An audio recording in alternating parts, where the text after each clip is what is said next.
Pahalgam terror attack news Jammu કાશ્મીરના પહેલગામમાં આતંકી હુમલો, ભાવનગરના પિતા પુત્ર સહિત 3 ગુજરાતીના મોત, આજે મૃતદેહ ગુજરાત લવાશે.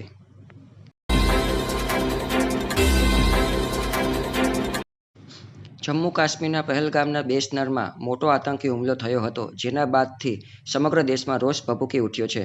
આતંકવાદીઓએ પર્યટકોના એક ગ્રુપને નિશાન બનાવ્યું, જેમાં 26 લોકો મૃત્યુ પામી ગયા હતા. ડઝનેકથી વધુ લોકો ઇજાગ્રસ્ત થયા હતા, જેમની હાલ હોસ્પિટલમાં સારવાર ચાલી રહી છે.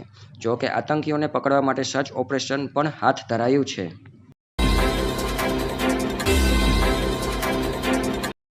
આતંકવાદી હતા આર્મી યુનિફોર્મમાં. પહેલગામ હુમલા પછી જ્યારે ભારતીય સેનાના સૈનિકો બેસરન ખીણ પહોંચ્યા, ત્યારે ત્યાં હાજર પ્રવાસીઓએ તેમને આતંકવાદી સમજી લીધા હતા, કારણ કે ગોળીબાર કરનારા આતંકવાદીઓ પણ આર્મી યુનિફોર્મમાં હતા.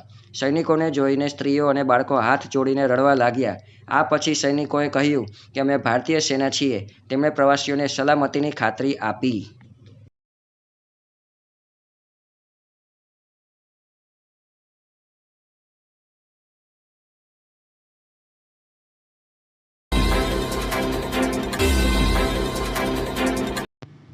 આ ક્રૂરતાનો ન્યાય થશે. પહેલગામ આતંકી હુમલા અંગે વિરાટ ભાવુક.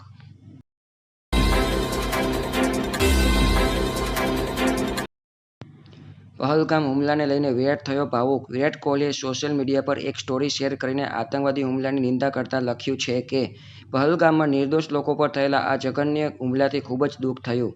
પીડિતોના પરિવારો પ્રત્યે મારી ઊંડી સંવેદના. આ હુમલામાં જીવ ગુમાવનારોના પરિવારોને શાંતિ અને શક્તિ મળે અને આ ક્રૂર હુમલા માટે ચોક્કસપણે ન્યાય મળે.